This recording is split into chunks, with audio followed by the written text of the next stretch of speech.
Hey guys, welcome back to the Mission Woodshop. This is a shop tour video for 2023. Now, I haven't done a shop tour video in ever because my shop is always filled with projects, cuts, and it's very messy. But I finished a client project last week and I'm taking this week to clean up and organize in preparation for a project coming up next week. That's going to be a upper cabinets and some drawers for camper van. So I figure I'll take this opportunity to film a shop tour video to share some of the things that I've accumulated over the years and share some of my experience. So thank you. So we're gonna start with the center of my workshop, which is the table saw and the workbench. Let's start with the table saw. This is a Delta Contractor saw. I bought this off of Facebook Marketplace for I think about 500 bucks. It was a really good deal. It took me a long time to find this deal. I used to have a DeWalt Contractor job site saw with a workbench built into it, but eventually I needed a bigger capacity, a bigger rip capacity, and a little bit more power.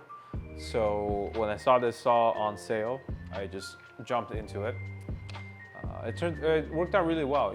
I used to have, it came with cast iron wings, which worked great for a while, but eventually I wanted to put a router table into my extension wings. So that's exactly what I did. So let me show you what that's like. So I built this router table extension with black melamines. I just took off the cast iron wings and dropped this in. I built some structures underneath to make sure it keeps flat and to be able to attach to the metal brackets of the table saw. And then I routed some T-tracks just so I can use my router fence. That's right here. From the previous router table that I own. But to be honest, I don't use the fence a lot because most of my stuff is either roundovers or template routing or flush trim. So there's very rare cases that I need to use a router fence. This router lift, it's from Banggood because I'm a cheap Chinese guy. It ended up working out really well. You got a lift, very smooth lift, works really well. You got some zero clearance inserts for supporting workpiece. Now this is the router cabinets that I built myself. I've got the router lift here and a Bosch router inside the router lift. The door is attached by very strong neodymium rare earth magnets, so provides plenty of power or attraction, however you want to classify it. A little groove for the cable. And then I have a dust port here that connects to my Harbor Freight dust collector. One thing that it's kind of a regret or something that I learned is my dust collector is so powerful that when I close the door, the suctions on the top it's so strong that it will hold the workpiece down and makes it hard to move. So in the future, if I do this again, I will probably make this a little bigger so that I have another vent that I can circulate air out of. But can't complain. It's working out for me very well. This router table has saved a lot of space in my shop, which isn't big to begin with, about 500 square feet, I believe. And I think it works out really well. It doesn't affect my normal operation with the table saw, and when I need it, I can just quickly flush trim a workpiece or something, or do edge profiles very easily. But let's move on to my workbench.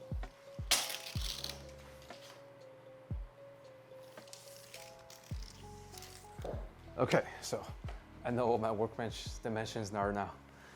This workbench is made from, the top is made from black melamine, and with some maples to trim it out, just for fun. I really like the black melamine top, which is not something that I had before. It used to be just a plywood top.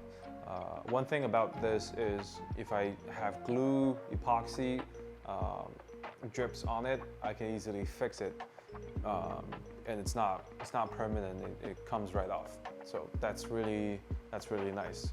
The overall dimension is about 4 by 5 without the trim, so it's about 51 by 50, 60 something with the maple trims. One thing I really like about this workbench is the fact that the lips comes out about 2 to 3 inches with the trim, and that allows me to clamp my workpiece down and work on it just like that. So I don't usually need dog holes or other clamps to do this. This is really convenient. So underneath the workbench is kind of a work in progress right now. I'm mainly using it to store my Festool CT15 dust extractor. The Festool sander is over here. And then to store my some jigs and a spindle sander. I don't use a spindle sander a lot, so I don't need it to be fixed in place. And I would like to get some drawers in here eventually, but I'm not sure how I want to design it because the top is fixed onto the frame, and if I want to ever change the top and I have drawers here in place, I think that's gonna be a nightmare, and I'm not sure how I feel about that. So right now I'm fine with the space like it is for now. Maybe in the future I'll have a better idea of how I want to build this out. Now let's move on to this side of the workshop, which is my miter saw station, some storage, and a French cleat wall. I'll start with the French cleat wall. So this wall organizes all my hand tools, some rulers, measurements, and that kind of stuff. So I got some very cheap chisels just for cleaning up wood and for things that I know I don't mind dulling the chisels. If I'm doing any like actual chisel work, then I'm using these a little bit higher quality chisels like this. So that comes in a 3-pack. These are a better quality steel, and they hold an edge a bit longer and just easier to work with.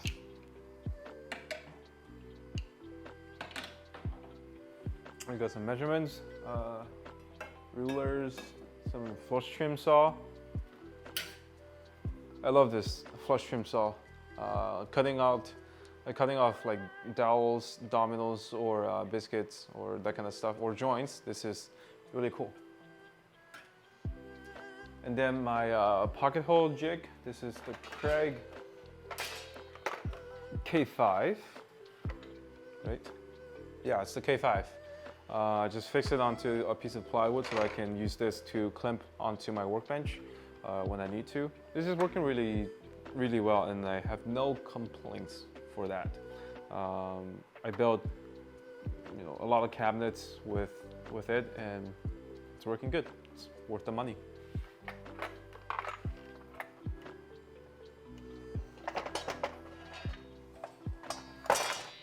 And this is the miter station that I built earlier this year. I have a rigid, I believe 10-inch miter saw. So I built an entire enclosure to house it. The dust collection on miter saw is absolutely atrocious. But I don't use it that much, mainly to break down pieces to rough length. So I don't need it to be super accurate or super clean. I just come here every now and then to make a quick cut. I like the sliding arms on this saw. It's like a transformer or like a robot. So that's pretty cool. Other than that, I mean, it's a good space saver for sure, because usually the miter saw, the rails goes so far behind, and you need a lot of space for that. So this is working pretty well for my needs. I don't need it to be super accurate, just every now and then. On the left side, this gives me about 4 feet of cutting capacity, and I have a tape measure down on here. It's for precise cuts, and this measurement is actually precise. So the 90s on this saw, because it deflects a little bit, so that's not always super accurate, but the the distance and the length of the cut is pretty good. So I can use this to cut out drawer sides and stuff like that. I love the T-tracks here. I don't use the T-tracks over here like ever. So I mainly just use this portion for all my cuts. And anything longer than 4 feet, I'll just cut using like a circular saw, or just, you know, use a pencil mark and take off the stop block. Now, the drawer system is something that I'm really proud of, and but I'm still constantly improving it and to come up with a better philosophy of how I put my things. So we have the top 2 drawers. These are the things that I will go for the most often, right? I've got my caliper and some speed squares, and then scissors, a lot of pencils, and a pencil sharpener on auto, and most importantly, some playing cards. These are great shims for whenever you need shims, and I can just put a stack of cards, quickly shim it, and then take it off when I need to, right? And some other miscellaneous stuff. So maybe also a combo square, some double-sided tape, a center marking thing, and yeah, that's pretty much it. And when we come down here, this drawer is everything. It's mostly cabinet related, so these are some random stuff. I have edge banding here. There's some 90-degree corner clamps. These don't provide a lot of clamping pressure. This is, you know, it's a friction fit, but these are really good for holding the cabinets in place at 90, so that you can put clamps on it and then, you know, use your and work on it. So I really like these. Got my hinge drilling jig right here. I think from Temu. Works really well. And then some angle finders, some other kinds of stuff. So that lives in this drawer. And then down here, this drawer is all about finish. So I have different kinds of finish here, some Rubio Monocoat, my glue, some other finishes that I accumulated over the years that I don't really use, and some mineral spirit. And then down here is the larger bottles. Here, I'll tilt you down just a little bit more. So we got some epoxies here. These are longer casting epoxies. These are 48 hours to 72 hours liquid glass. These are 2-to-1. We've also got some stone coat. These are 1-to-1, and they're faster curing.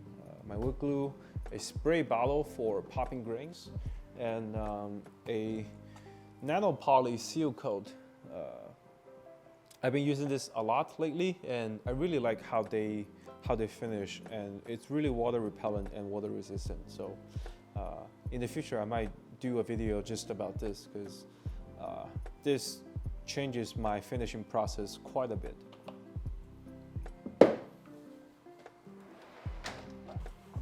And coming over here, this top drawer is all about sanding. So sandpapers, I got different kinds of sandpapers, all 3M extract. So 80, 120, 180, 220, 240, all the way to 320. These are all 6-inch sandpapers.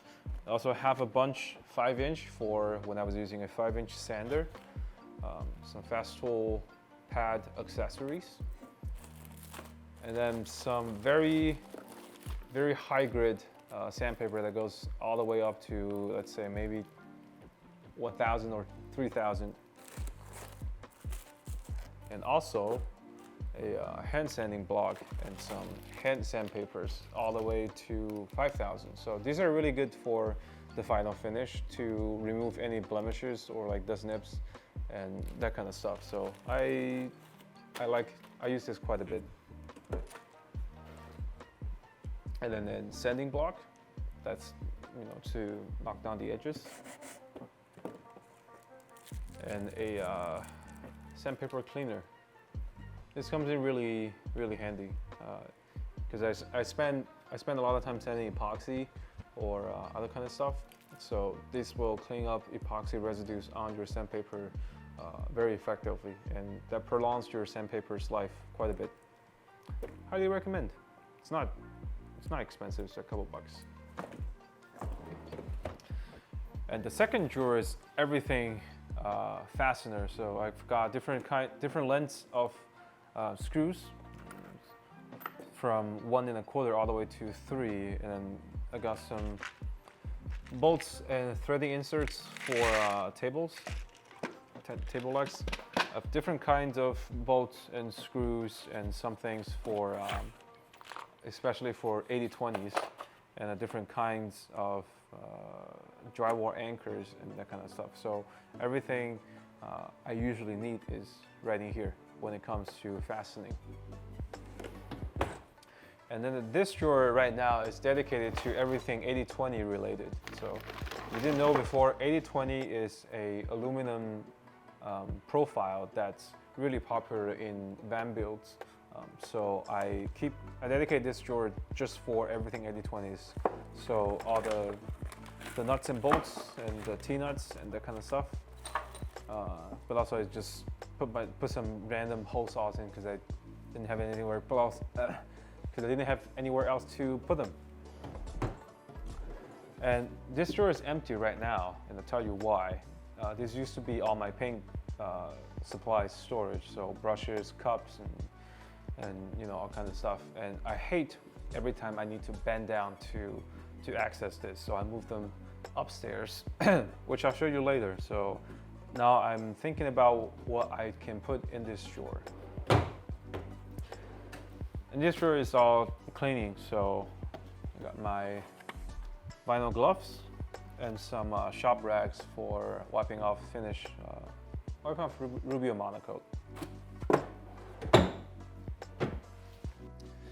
And now my latest shop project, which is this upper cabinet. I just finished building this a couple days ago.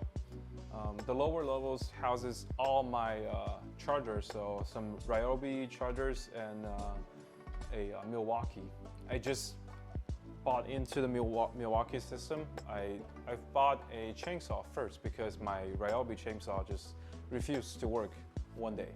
And I thought, okay, if I'm buying another chainsaw, I might as well invest into a platform that's reliable for the years to come. And Milwaukee is a good brand, and a lot of people recommend it. A lot of pro contractors recommend it, so I went with that. Another reason is that was the time the Milwaukee track saw was announced, and I used to have a Wnew track saw, a corded track saw, but I've always wanted to get a cordless higher end track saw. So I figured if I buy into the Milwaukee system with the chainsaw, then down the line I can just upgrade to the Milwaukee track saw without buying all the kit. I can just get the bare tools, and that's what I did.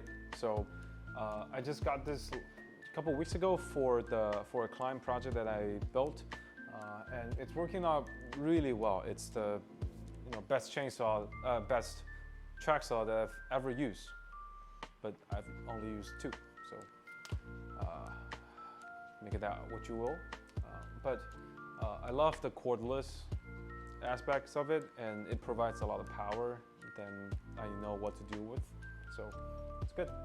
Now my paint storage, everything is up here. So I got my little paint brushes. These are really good for spreading glues or getting into a little nooks and crannies.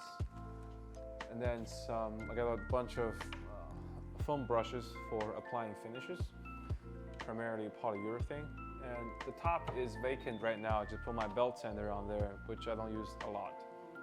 So this has provided me some much needed storage at hand, because I hate going elsewhere to get my batteries and and my paint brushes and cups. So this is going to improve my workflow quite a bit. Soft close. Anyway, all right, let's bring you over that side to show you some of the more bigger tools that I have in my collection.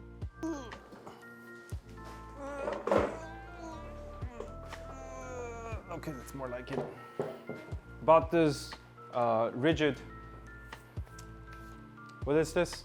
Oh, I bought this rigid 6-inch jointer off of Facebook Marketplace, and its main reason I want this is the cast iron top. I used to have a Woodsho desktop jointer. It's an 8-inch. It's an 1/8 inch, but the bed and the aluminum fence is just not working for me. So this is a much better upgrade. I did upgrade to the helical head on this jointer, so it's much quieter, and the cut quality is much better. The spring in here is broken, so I don't know how to fix that.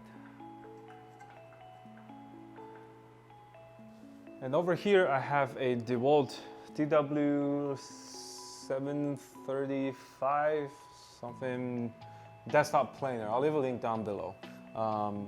This might be a more a peculiar setup than you normally see on like this, because usually this top has a case and the dust hose goes from the back. But I found this attachment on Etsy and I really like it. It collects straight from the source, so it doesn't go through the drums to shoot it backwards, and it's more effective to collect chips and shavings down so that you don't mess up your cut. And I really like that. So this has been really working out really well for me, and also have a Wixie gauge for depth. This is an aftermarket install, which I did a couple months ago, and I think it's working out really well. It's not the most accurate, but it's close enough. It's close enough for me for my applications. I don't need it to be exactly 1 inch, I just need to be close, right?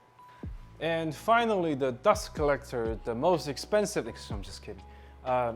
This is a Harbor Freight dust collector, a 2 horsepower version, General Machinery.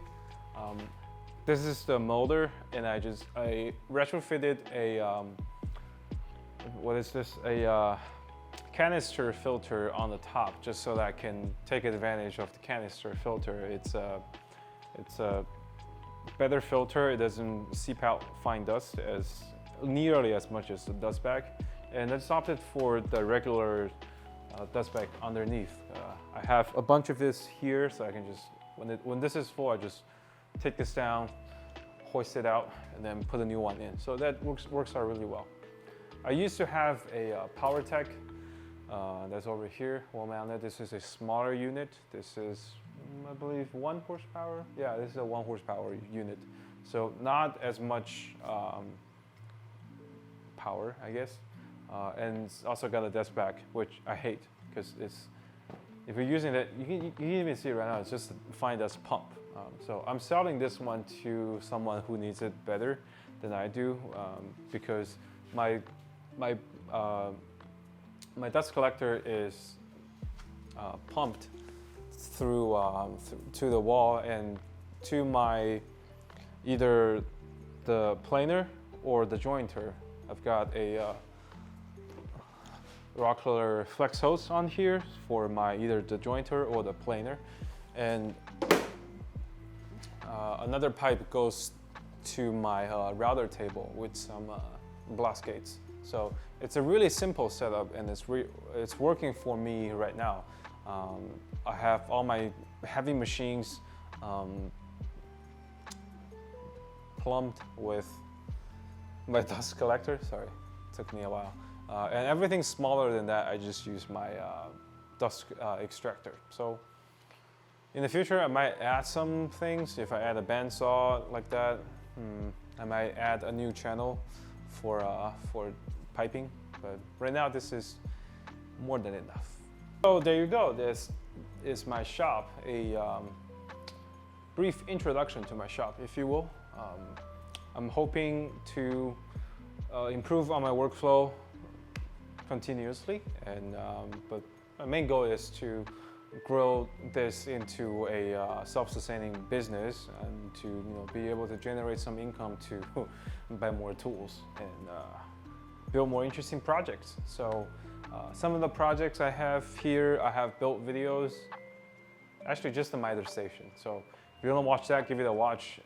You might learn something from it, useful. And everything I have here, most of the stuff, I'll leave a link down below for you to check out. Thank you very much for watching, and stay tuned for more future projects, or check out some of the previous projects I have on the channel. This coffee table I built over here is really interesting. You don't want to miss it. So thank you guys for watching again, and see you next time. Bye.